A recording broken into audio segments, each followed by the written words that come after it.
shuffles a deck of cards, divides it into 3 piles, chooses any one of the piles. Yet you have predicted long before how many red and black cards would be there in that pile. This is impossible prophecy. I am Kaushik Biswas and you are watching my channel Kaushik Biswas Magic. Every week I am uploading several magic and mentalism tutorials on this channel. So if you have come for the first time or if you haven't subscribed to my channel yet, and if you like magic just like me, I'll request you please support me by subscribing this channel. If you like this video, strike the like button, share this video with your friends and write in the comments how you enjoyed my tutorials. Don't forget to strike the bell icon as well. Without much ado, let me perform this trick for you and then I'll explain how to do it. This is a prophecy. Something is written on this piece of paper, it is folded and placed in a peg glass isolated from rest of the props on the table. As there is nobody in the studio today, I'll be performing this effect all by myself in order to explain what the audience is going to see. Let us assume that a spectator is sitting beside you to help you in this particular test. You show her a deck of cards and take out the cards, and you can even spade it, give a few cuts. The deck is given a few cuts, and then you ask the spectator that she can shuffle the deck. A pharaoh shuffle is given. In order to do so, she has to cut the deck somewhere in the middle, approximately in the middle. So she cuts somewhere in the middle, let us assume here, and then turn this or this face up. Any one of these piles can be turned face up, and both the piles are then pharaoh shuffled one into another, like so. So the cards are pharaoh shuffled and pushed together. They can see that some cards are facing up, some cards are facing down. They are pushed together. And now you tell her that she has to deal 2 cards at a time. If both the cards are facing up, it should be placed over here to your left. If one is facing up and facing down, another is facing down, it should be placed in the center. And if both the cards are facing down, it should be placed towards your right. So she follows what you said. In this case, both the cards are facing up. So it is placed over here, face up and face down. Both are facing down, both are facing down, both are facing up, face up and face down, face up and face down, face up and face down, both are facing down, both are facing up, face up and face down, face up and face down, face up and face down, both are facing down, both are facing up, face up and face down, face up and face down, face up and face down, both are facing up, both are facing down, both are facing down, face up and face down, face up and face down, both are facing up, both are facing up, both are facing down. Now, the deck has been shuffled by the spectators. It was given several cuts and it has been divided into 3 piles. Now, you ask the spectator to choose any one of these piles. Absolutely free choice, no forcing at all. So let us assume that she chooses this pile. So both these piles are eliminated, you don't need them, and these cards are picked up. She does everything.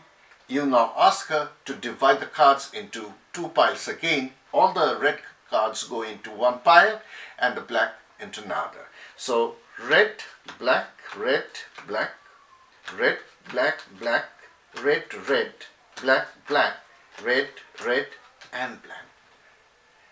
She is asked to count the number of black cards.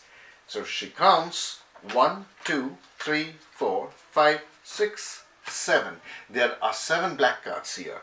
And now she is asked to count the number of red cards. 1, 2, 3, 4, 5, 6, 7. 7. What a coincidence. here is the impossible prophecy. You take it out and hand this paper to her, or she can take it out herself, and it reads, the number of black cards and red cards would be same. Fantastic, isn't it? I hope you enjoyed the performance. This is a beautiful effect, and the spectators can pharaoh shuffle the cards and yet it will work. Actually, this is based upon Gilbreth principle. If I have pronounced it right, I'll write it down below. Gilbreth principle is a mathematical principle, and the cards can be shuffled by a spectator and yet the outcome will be correct every time.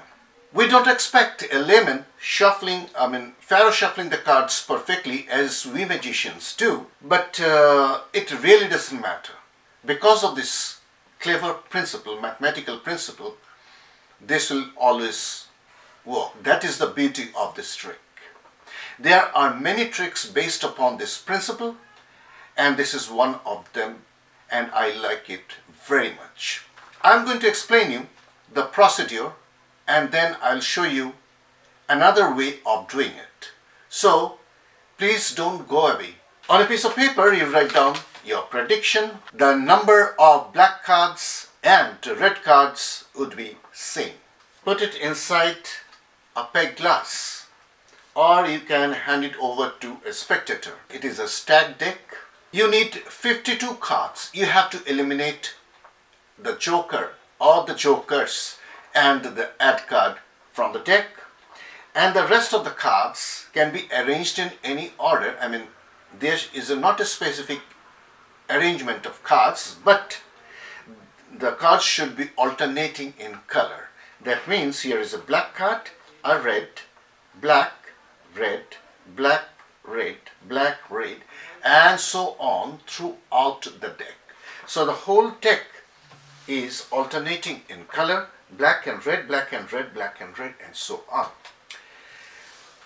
The spectators are unaware of this setup, so don't worry.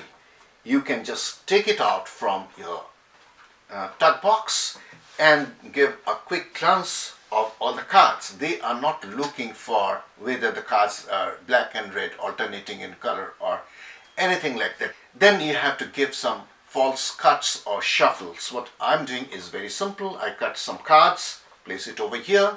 I take half of the remaining cards and again place it over here, maintaining a break. And then I place this over here, take these cards on top, and then the remaining cards go on top. As a result, none of the cards are disturbed in this pile, in this packet. So you do it fast and it looks that the deck has been shuffled. All the cards have been mixed, but that is not so. You can also do any other false cuts or shuffles. Another very easy to do false cut is you take some cards from below, just do like so, place it here and drop all these cards. So you are doing actually nothing. You are taking half of the bottom cards, then you tap over here, drop them on the table, place these cards on top. It seems that you are cutting the deck again and again, but don't overdo it. But 2-3 times is good enough, and it looks that the deck has been shuffled or cut several times and all the cards are mixed. Another thing you have to do now is a pharaoh shuffle. Spectators may or may not be aware of a pharaoh shuffle. If they have never handled a deck of cards before, don't worry, I'll show it in the next stage what you can do in that case. But let us assume that the spectator has some knowledge about a pharaoh shuffle. So you ask her to cut somewhere in the middle. The spectator cuts somewhere here and both the halves are placed side by side, and you ask her to turn over any one of these piles. facing up. Let us assume that they turn it over like so, and you ask her to give a pharaoh shuffle. It really doesn't matter, as I told you before, that if the pharaoh shuffle is not perfect, even 2-3 cards are in between other 2 cards, it really doesn't matter. So the cards have been pharaoh shuffled. You just insert half of them and then spread the cards in order to show that some cards are facing up, some cards are facing down. Due to the Gilbreth principle, this is going to work. And now, as I showed you in the presentation, you have to divide this card face up, face down here, 2 face downs here, and all face up cards go in here.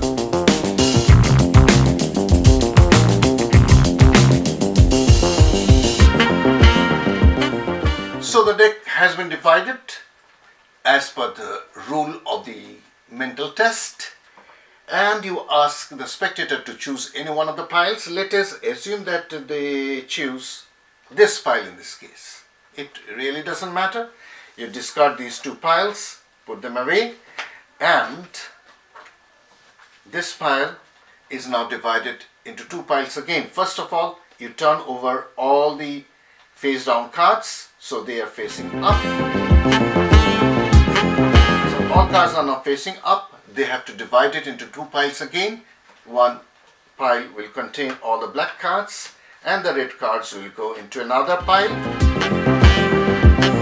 If you have done correctly, the number of black cards and the red cards would be same. Let us check it.